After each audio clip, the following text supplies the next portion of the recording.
안녕하십니까. 반갑습니다. 네, 한국은 정치적으로도 좀 어수선한 이 산불 소식으로 굉장히 여기서도 들으니까 안타깝고 우울하고 그렇습니다. 특히 의성에 있는 고운사도 불이 다 탔다는 소식을 들으니까 제가 대학 다닐 때 한국에서 근일 스님이 고운사 계실 때 한 달에 한 번씩 마지막 주 토요일 날에 칠화정진을 하면 전국에서 사람들이 와서 같이 칠화정진도 하고 그랬던 기억이 나는데 그 고운사가 신라시대 때 붙어 있었던 천년 고찰인데 그렇게 불이 나고 또 많은 인명피해도 있고 해서 굉장히 여기서도 마음이 많이 안 좋습니다. 어쨌든 오늘은 육조단경 기념품, 종보부는 기념품으로 되어 있고 덕이보는 참천기념품인데 그 제자들이나 스님들이 육조해능대사를 만나서 문답을 하는 그런 기록을 모아놓은 게 기념품이었습니다. 오늘 마지막 부분인데요. 본문은 내용이 아주 짤막하게 얼마 되질 않은데 그냥 자칫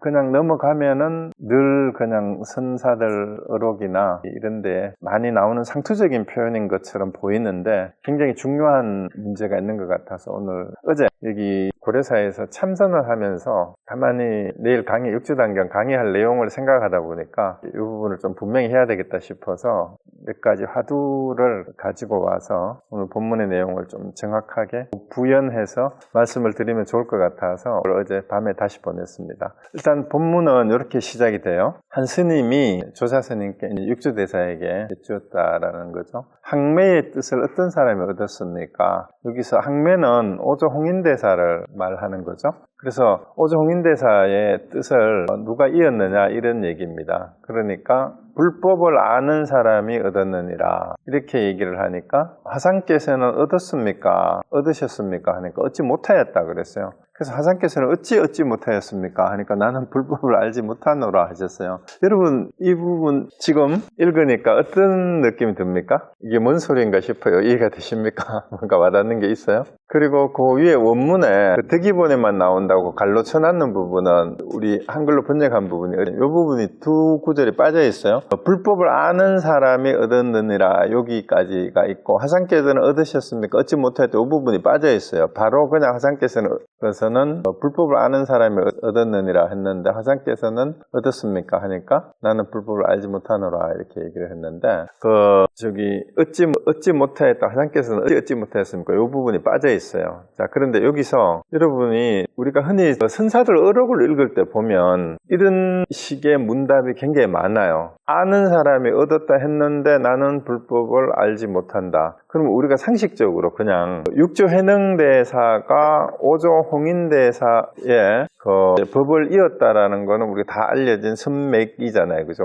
오조 다음에 오조를 이어서 육조가 됐으니까 항매의 뜻은 즉 오조홍인대사의 뜻인데 그걸 얻었다라고 알려진 사람이 바로 육조해능대사잖아요. 그런데 여기서 오조홍인대사의 뜻, 즉 항매의 뜻을 어떤 사람이 얻었습니까? 하니까 불법을 아는 사람이 얻었다라고 했는데 여기에 질문한 사람도 의도적인 질문이에요. 우리가 지금 방금 말씀드린 것처럼 육조해능대사가 이미 오조홍인대사, 즉 항매의 뜻을 이어받은 육조라는 게 다 알려진 사실을 알고 이 스님이 찾아온 거 아니에요. 그런데 굳이 항매의 뜻을 어떤 사람이 얻었습니까? 하고 묻는 것도 이거 왜 물었는지 이제 한번 생각을 해봐야 돼요. 예를 들어서 우리가 실제 이 스님에 대해서 해능대사를 찾아가서 질문을 한다고 칩시다. 그러면 세상에 알려진 거는 오조홍인대사로부터 법을 이어받은 육조라는 것이 알려진 상황에서 찾아갔으면 질문을 어떻게 하겠어요? 스님께서는 어떻게 항매의 뜻을 얻었습니까? 이렇게 묻는 게 맞을 수 있잖아요. 그런데 찾아가가지고는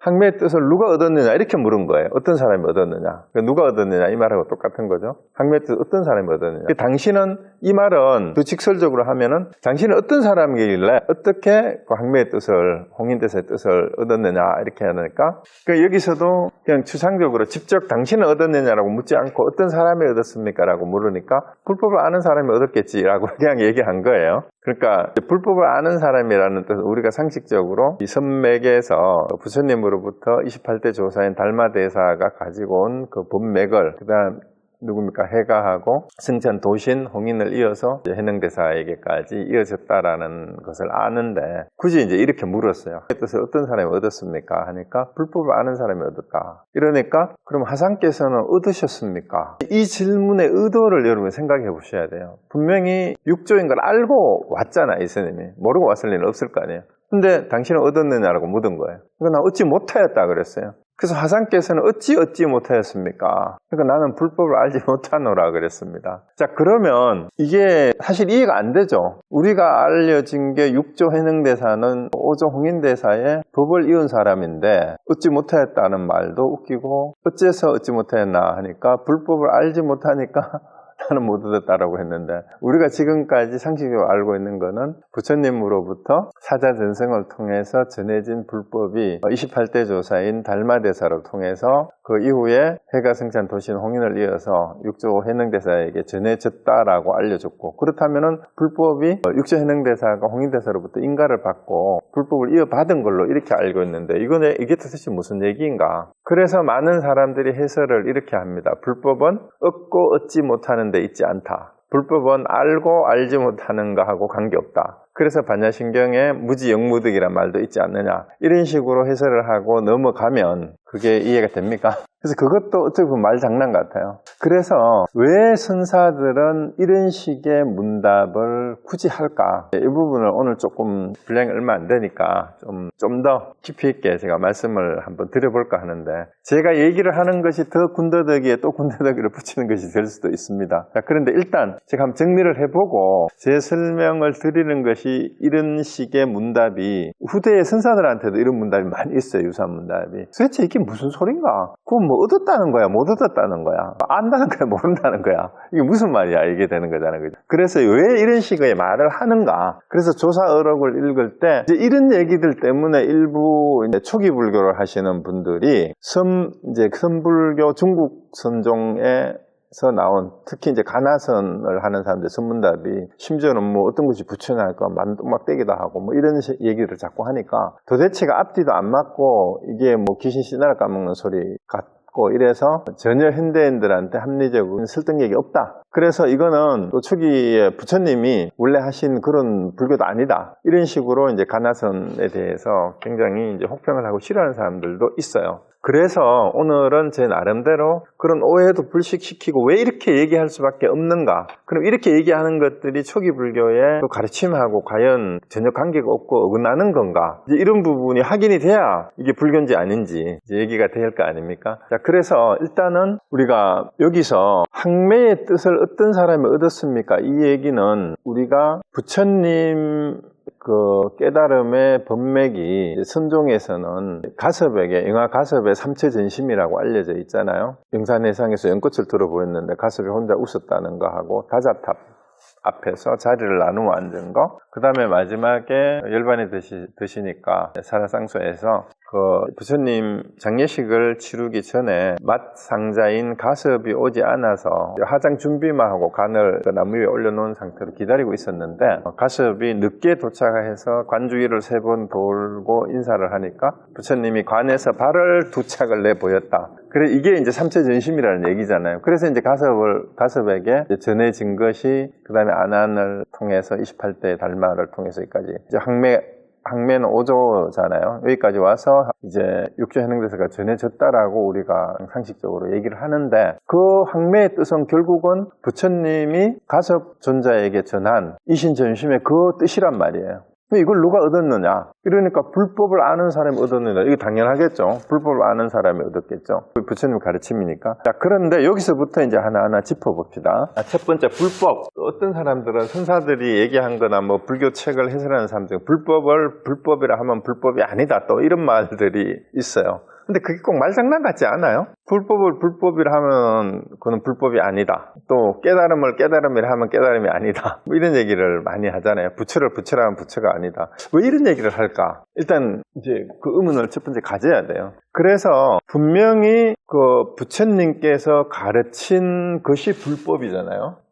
부처님의 가르침. 이렇게 해석을 해도 되고, 부처님, 그 다음에, 이거를 다르게 해서 부처는 깨달음, 부처 진리의 다른 말이라고 해도 되고, 법이나 다 같은 말로 써도 관계없어요. 어쨌든 진리를 아는 사람이 아니면 깨달은 사람이 얻었다라고 하면 되는데, 여기에서 왜 나는 모른다, 자기가 법을 이어받은 사람이 분명한데 왜 나는 불법을 알지 못한다라고 얘기를 했느냐가 이제 문제가 되는 거예요. 그래서 우리가 궁극적인 말을 나타내는 용어들 있죠. 불교에서 말하는 부처다, 법이다, 뭐 깨달음이라고 표현을 하든 아니면 열반이라고 하든 뭐 진심이라고 하든 뭐 불성이라고 하든 뭐 이런 말들은 전부 다 깨달음과 궁극적인 어떤 그런 것을 나타내는 용어예요. 그런데 이런 말들은 여기서 제가 설명을 해드립니다. 뭐뭐라고 규정을 할 수가 없어요. 뭐다라고 규정을 하면, 왜냐하면 굳이 설명을 하자면 깨달음이라는 것, 일반이라는 것을 뭐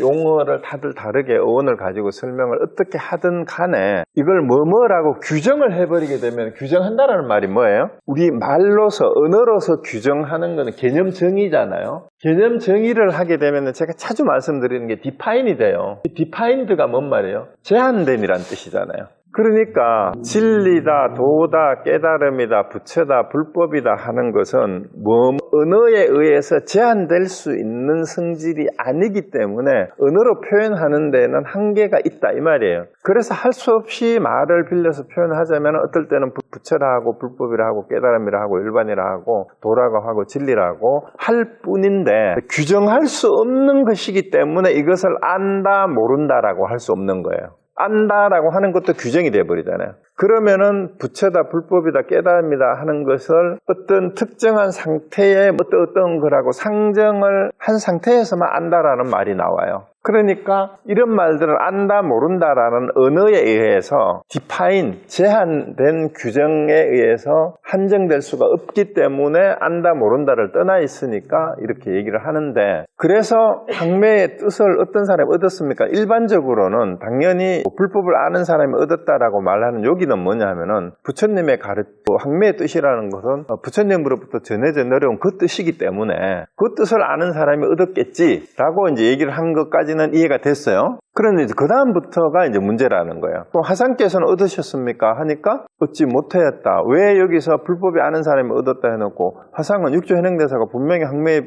그 법을 이었다라고 하는데, 이걸 묻는 것도 이상하지만 이 묻는 의도도 뭐예요? 그래서 이분이, 이 스님도 나름대로는, 찾아온 스님도 나름대로는 공부가 된 사람이에요. 어쩌면은 진짜 이 육조가 방아찌튼 행자가 홍인대사의 법을 받아서 남쪽으로 갔다 하는데 진짜 제대로 법을 이어받은 분이 맞는지 안 맞는지 아마 이 스님이 확인하고 싶어서 왔는지도 몰라요. 그래서 이렇게 질문했을 거예요. 그러니까 화상께서는 얻으셨습니까? 했는데 여기 함정이죠. 불법을 아는 사람이 얻었느니라라는 요 말에서 그럼 당신은 얻으셨느냐? 얻었다라고 하면은 이런 말을 할 거예요. 불법은 얻고 얻지 못하는 얻다고 할 수 없는데 어떻게 화상께서 얻었다고 하느냐라고 이렇게 따지려고 이렇게 물었을 수도 있어요. 그러니까 이 이도를 알고 육체행위를 얻지 못하였다. 이러니까 어째서 얻지 못하였습니까? 하니까 나는 불법을 알지 못한다. 이렇게 얘기를 했어요. 요 문답에서 이제 그 다음 얘기가 없는데, 어쨌든 이 찾아온 스님이 육조 현행대사를 시험한 것일 수도 있어요. 그래서 불법에 대해서 안다, 모른다, 얻었다, 얻지 못했다라는 말을 할 수가 없다라는 것을 확인을 와서 해본 거예요.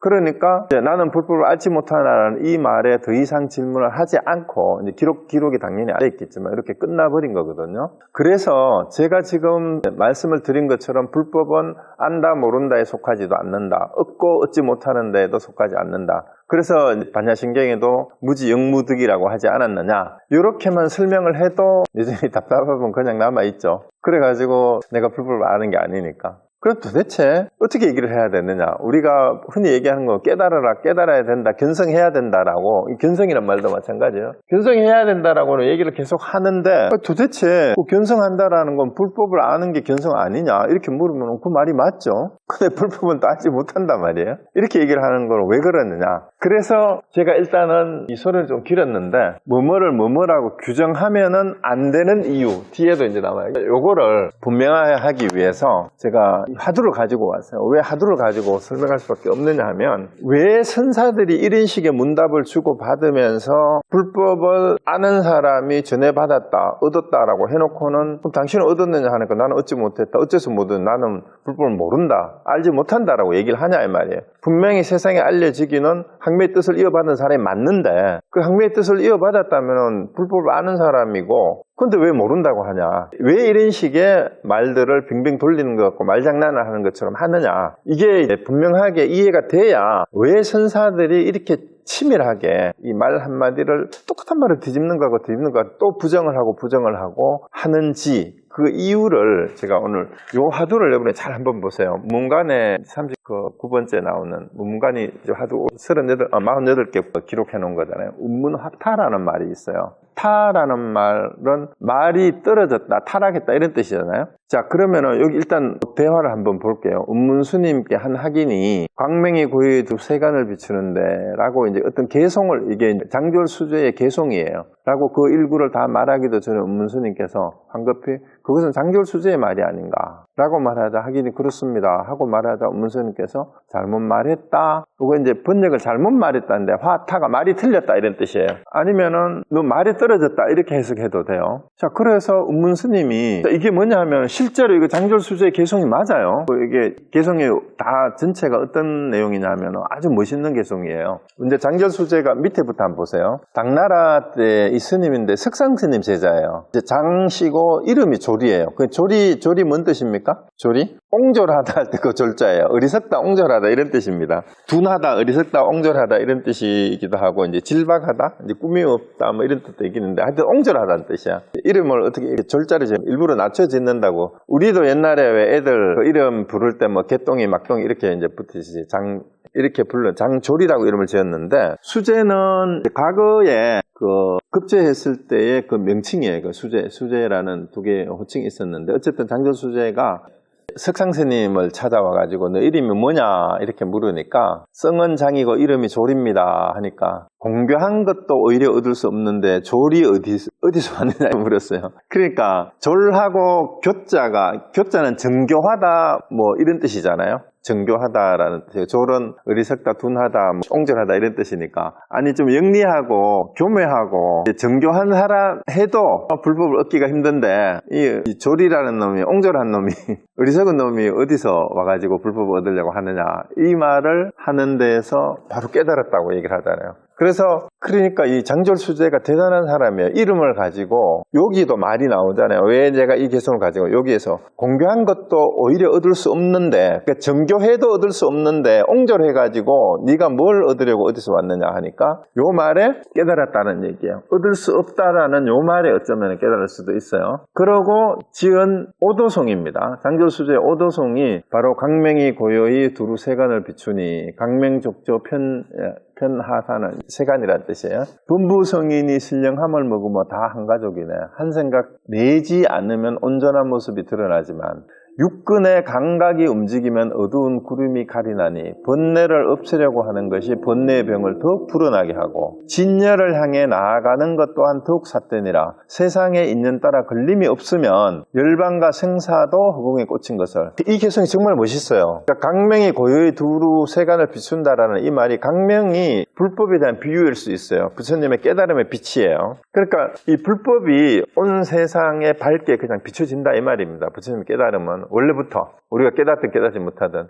그래서 범부성인이, 그러니까 깨달은 사람과 깨달지 못한 사람이 다 한 가족이다 이 말이잖아요. 그래서 여기서도 계속 이 개성이 멋지지 않냐, 한 생각 일으키지 않으면 이 말이야. 한 생각 일으키지 않으면 온전한 모습이 드러나지만, 요 한 생각 일으키는 것이 뭐뭐라고 규정을 하는 거예요. 뭐뭐라고 한 생각 일으키기만 하면 틀렸어요. 왜? 뭐뭐다 하는 순간 그 틀에 갇혀버려요. 뭘 얘기를 하든. 그래서 뭐뭐다라고 하는 순간 고정된 틀이 일정한 상이 되어버리니까 한 생각 지어내면 틀렸기 때문에, 한 생각 지어내지 않으면은 그대로 온전한 모습이 그대로 현존한다 이 말이에요. 그래서 육군의 감각이 움직인다라는 말, 우리가 안이비설신이다야. 육군의 감각을 가지고 안이비설신이를 가지고 뭐뭐를 판단을 하면 이 말이야. 한 생각을 일으켜서 자꾸 판단을 하면 그게 어두운 구름이 가리는 게 온전한 모습을, 강명을 가리는 게 된다 이 말입니다. 제대로 보지 못하는 게 된다는 말이죠.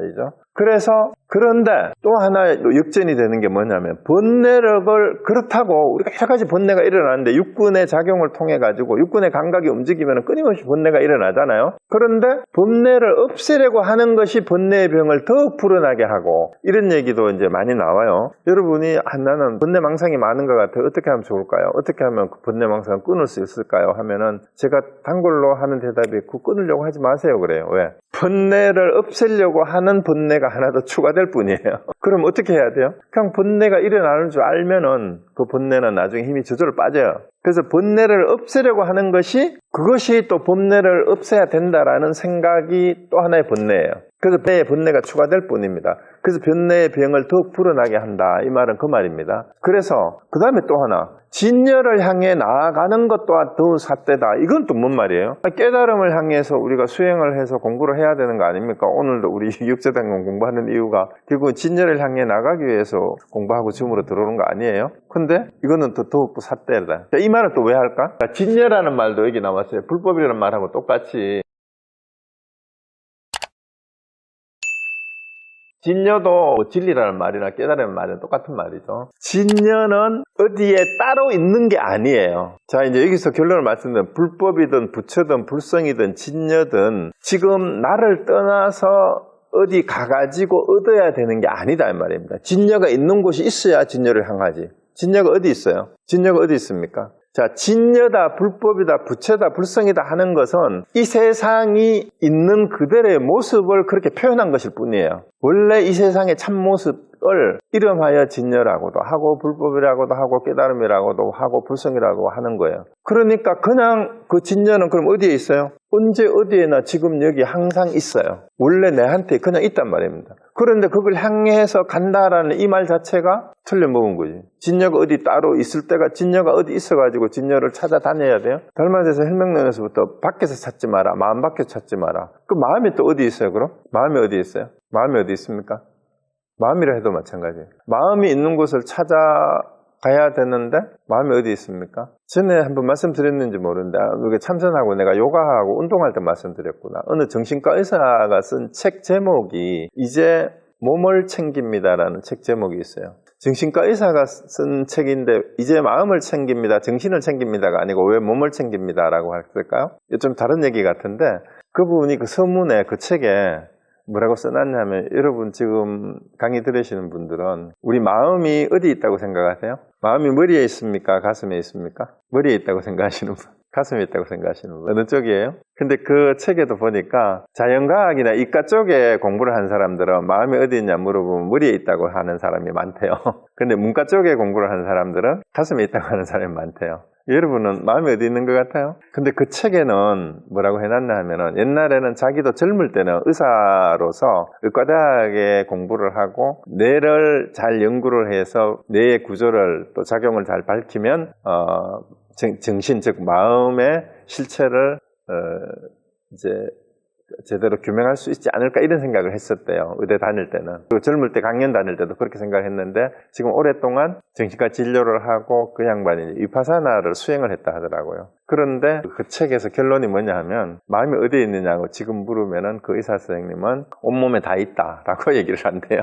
그런데 몸이 있는 곳에 마음이 있다라는 얘기인데 그 온몸에 다 있다라는 것은 우리가 몸을 느끼잖아요.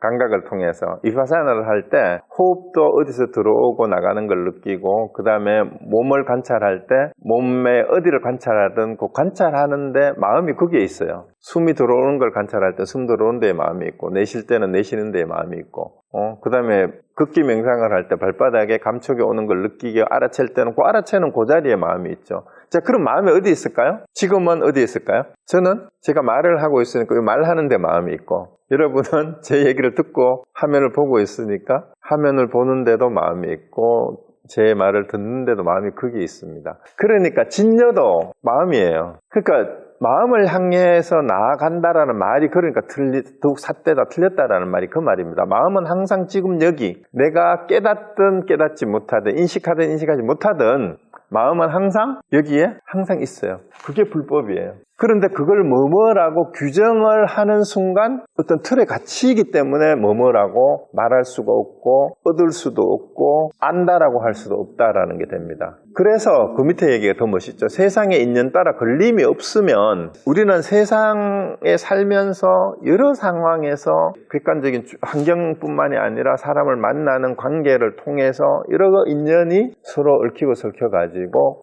이 세상살이가 이루어진단 말이에요. 그런데 어떤 인연을 따르든 거기에 머무르거나 물들지 않는 것, 그게 걸림이 없는 거예요. 그게 구속되지, 속박되지 않으면. 열반과 생사라는 말도 허공의 꽃이라는 말이 다 헛거다 이 말이에요. 왜 열반이니 생산이니 하는 말도 뭐예요? 이런 말도 붙일 필요가 없다라는 얘기예요. 그러면 여기에 나온 불법이니 진연이 광명이니 깨달음이니 열반이니 하는 말도 전부 다 사실은 뭐뭐라고 규정할 수가 없어요.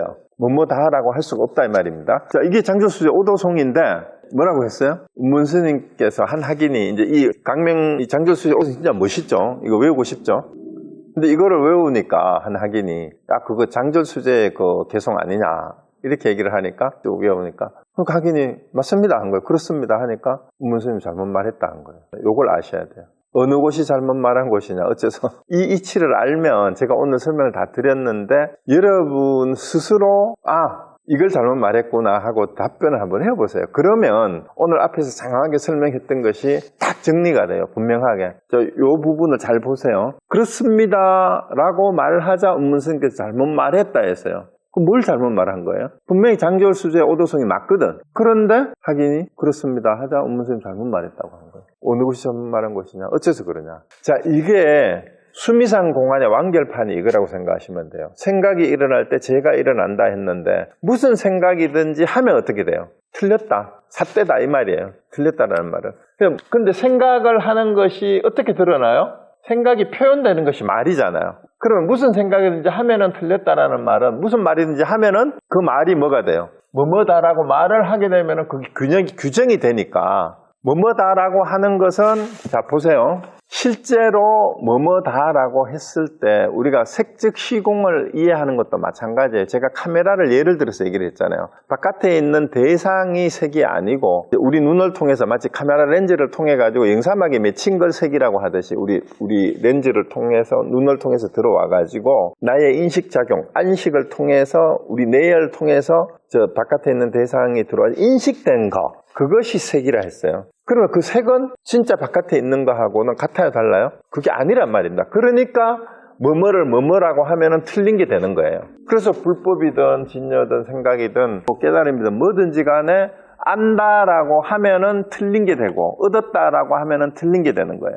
그래서 자 다시 원문으로 이제 육조당의 원문 다시 가면 학매의 뜻을 어떤 사람이 얻었느냐, 이거는 이제 일반적인 얘기예요. 그러니까 부처님으로부터 전해져 내려온 그 법을 달마대사를 거쳐서 오조홍인대사의 법을 육조해능대사가 이었다면 당연히 오조홍인대사의 뜻은 그 부처님의 불법을 아는 사람이 얻었겠죠. 그런데 요 승려가 육조해능대사를 시험한 거예요. 그럼 하상은 얻었습니까? 얻지 못하였다. 어째서 얻지 못하느냐? 불법을 알지 못한다라고 했어요. 그래서 불법은 알고 알지 못하는데 얻는다 얻지 못하는 데 있지 않다라고 흔히 선사들이 얘기하는 거는 이 개념 규정을 통해서 불법이 조금이라도 이게 아름아리를 통해서 뭐뭐다라고 알려고 하는 것을 막아버리기 위해서 안다 모른다를 떠나 있다라고 얘기를 하는 거예요. 그래서 지금 예를 들었던 운문하타라는 이 화두를 참고를 한번 해보세요. 여기 답을 한번 해보세요. 여기에서 잘못 말했다고 했는데 뭘 잘못 말했지?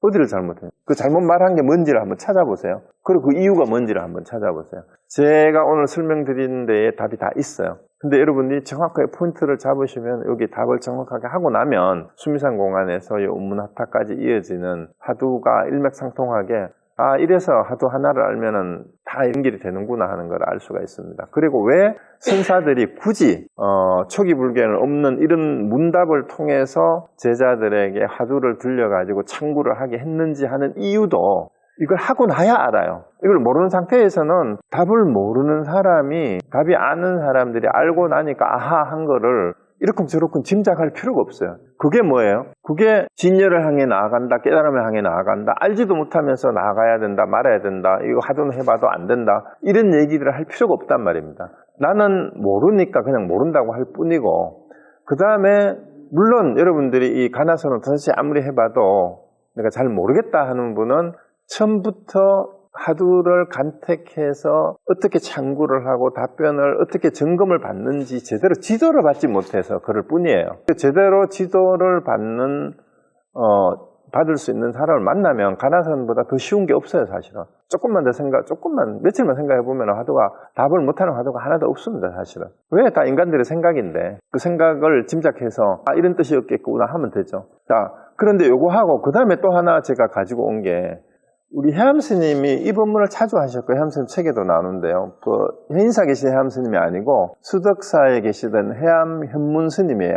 수덕사 초대 방장하셨던 분입니다. 바로 망공 스님 제자예요. 그 해암 스님이 보조국사 수신결에 단지불의 시직견성이란 말 수신결 할 때 나왔었죠. 그 수신결 드신 분은 이 구절 아마 기억날 겁니다. 다만 알지 못하는 줄 알면 이것이 그 견성이다. 근데 여기서 무엇을 알지 못한다고 하는가, 무엇을 알지 못하는지 한마디 일러보라. 이 해암스님이 이게 문제를 내신 거예요. 만일 누가, 이제 해암스님 말씀입니다. 내게 그것을 묻는다면 단단부지단, 곧 둥글고 둥근 것을 알지 못하느니라 하셨다. 자, 그래서 이 질문의 답을 무엇을 알지 못한다고 하는가를 분명히 일러야 됩니다. 그래야 보조국사가 단지 불해라면 다만 지 불해자도 안다라는 뜻이에요. 지자도 안다라는 뜻이고, 단지 알지 이해하지 못한다, 알지 못하는 줄을 안다라면은 그것이 곧 견성이다. 여기가 앞에서 계속 설명했던 불법은 안다 모른다를 떠나 있다, 알지 못한다라는 것을 알면 이것이 견성이다라고 하는 이유가 바로 육조 현행대사도 나는 불법을 알지 못한다라고 얘기한 것이 요 말이 딱 맞잖아요. 알지 못하는 줄 알면 이것이 그 견성이다. 그 견성을 했으니까 황매의 뜻을 이어받은 거죠. 당연히. 그런데 여기서도 그냥 넘어가면 안 돼요. 나는 몰라. 나는 모르는데, 내가 모르는 줄 알면 그걸로 끝이냐? 나는 불법을 모르는데, 난 깨달음이 뭔지 모르는데, 그러면은 그게 견성이에요? 여러분 못 깨달았죠?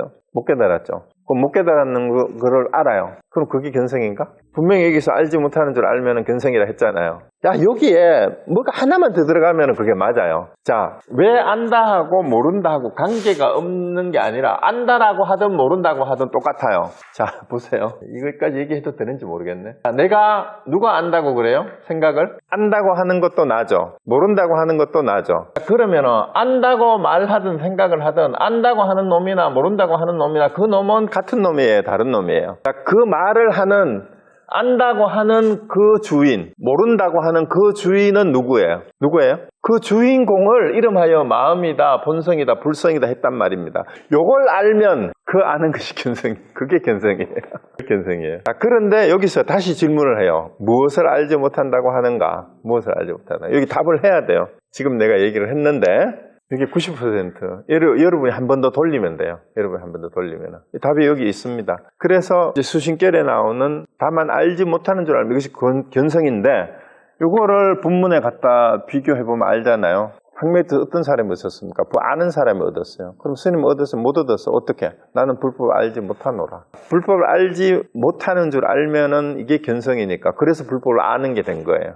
그러니까 당연히 황매의 뜻을, 그럼 못 얻었다 했는데 황매의 뜻을 이어받아서 육조가 됐잖아요. 그래서 요 불법을 안다 모른다라고 하는 말이나, 그 다음에 하나 더, 이거는 조금 다를 수도 있지만 여러분이 잘 아는 조주 무자도 마찬가지입니다. 있다 없다를 떠나 있어요. 있다 하는 놈이나 없다 하는 놈이나 그 놈이지. 그러니까 말을 따라가면 안 된다. 말을 따라가면. 그러니까 운문하타라는 말이 말을 따라갔다라는 말이에요. 말 따라가면 항상 틀려요. 자, 여기에서 조주 무자가 끝내주는 건데요. 이게 흔히 알려진 조주 계획에 불성이 있습니까? 무했는데 어째서 일체 중생이 다 불성이 있다 했는데 왜 무라 했느냐? 이거만 알려듣는데 선문염성에는 이렇게 기록이 되어 있죠. 계획 불성이 있습니까? 하니까 있다 했어. 있다면 어때 가족 부대 속에 있느냐? 이 말은 아직 짐승을 못 벗어났느냐, 불성이 있는데 이 말이에요. 근데 그거 알면서도 짐짓 범했기 때문이다. 그가 누군지를 잘 봐야 됩니다. 자, 불성이 있는데 아직도 짐승을 못 벗어나고 있느냐 이 말에 알면서도 범했기 때문에. 뭘 알았어요? 여기서? 뭘 알았을까요? 자, 그 다음에 또 다른 스님이 똑같이 물었어요. 계획에 불성이 있습니까? 하니까 없다 했어요. 이번에는 무했어요. 무. 위에서는 유했고. 그래서 일체 중생에 불성이 있는데 어째서 걔는 없다 하십니까? 하니까 그에게 업식이 있기 때문이다. 업식은 이게 분별작용, 생각을 자꾸 하는 거예요. 자, 그런데 이 화두는 어떻게 점검을 해야 되느냐 하면, 자, 조조스님께 하기니 계획에 불성이 있습니까? 없습니까? 하고 여쭈었는데 스님께서 무 했어요. 조주 무자에는 삼키고 토한 것이 있다. 무엇을 삼키고 토했냐? 여기 답을 한번 해보세요. 그리고 조주는 무엇으로 인하여 무라 하였는가? 무 때문에. 요 두 개의 답을 하면은 되는데, 그 참고하는 방법이, 조주 무자를 참고하는 법이 뭐 이래가지고 책에 뭐 많이 나와 있어요. 참선하는데 보면은. 그런 거 참고하지 마세요. 뭐 있다 없다를 떠나서 있다, 뭐 무자 하두에서 뭐 10종 병이 있다는 둥 뭐 이런 얘기는 필요 없고 그냥 이 질문에 답을 하세요. 조주 무자에는 삼키고 토한 게 있는데 뭘 삼키고 토했지? 요거를 그냥 참고한다라면 요 문맥을 그대로 요 주어진 문제를 여기에다가 자기 생각을 덧붙이지 말고 있는 그대로 참고만 하시면 돼요. 그 답을 그냥 찾으면 돼요. 그 문맥 안에서. 그리고 이걸 똑같이 해도 맞아요. 유자로 바꿔도 아무 관계 없어요. 조주 스님께서 무 있다고 하셨는데 조주 유자에는 삼키고 토한 것이 있다. 무엇을 삼키고 이렇게 물어도 똑같아요. 답은. 그러니까 지금 요 세 가지 화두를 예를 들어서 제가 보여드린 이유가 뭐냐 하면은요.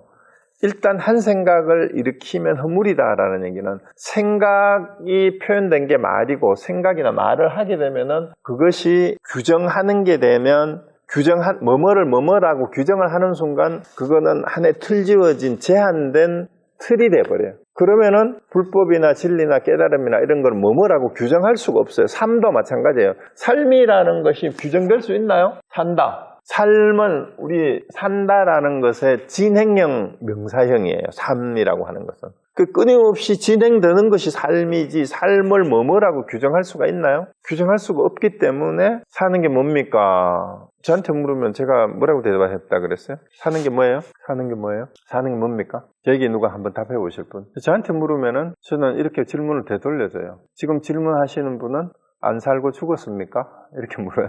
이게 답이 돼야 돼요. 와닿아야 돼요. 자, 무슨 얘기냐 하면 사는 게 뭡니까? 자, 제가 삶을 뭐뭐라고 규정할 수가 없다 그랬죠. 우리가 인간의 삶에는 다양한 모습이 인구가 70억이 넘죠? 70억의 삶이 다 달라요. 근데 삶을 어떻게 규정을 해요? 그러면은 사는 게 뭡니까? 물었는데 지금 질문하시는 분은 안 살고 죽었습니까? 이게 왜 답이 됩니까? 지금 그 질문하는 게 당신의 삶이에요. 그걸 떠나서 따로 삶이 따로 있어요? 그걸 이론적으로 설명한 게 이론이라기보다는 지금 여기 삶은 지금 여기 이것뿐이다 이렇게 설명하는 거예요. 근데 말로는 여러분이 right now, right here, 지금 여기 바로 지금 여기. 그러니까 사는 게 뭡니까? 라고 지금 여기서 질문하는 그게 삶이에요. 여러분 삶이라고. 그걸 떠나서 다른 삶이 아까 나왔죠. 진열을 향해서 나아가는데 지금 이 삶을 떠나서 따로 진정한 삶을 찾을 게 있냐고. 그래서 우리 지난번 강의 때 우리 거사님 질문했잖아요. 사는 게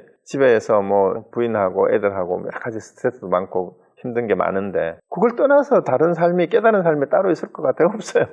없어요. 삶은 지금 힘들든 기쁘든 관계없이 지금 삶은 그렇게 지금 사라지고 있는 것일 뿐이에요. 그게 삶이에요. 진정한 삶은 뭘까 찾아다니는 그게 진정한 삶이에요. 진정한 삶이 따로 있는 게 아니고 진정한 삶이 뭘까라고 고민하면서 그걸 찾아다니고 있는 지금 이 모습 그대로가 진정한 삶이라니까요. 그래서 자꾸 놓치면 안 돼. 그래서 지금 여기란 말은 그 말이에요. 그러니까 질문을 할 때 질문하는 자기를 돌아보라 이 말입니다. 불성이 어디에 있어요?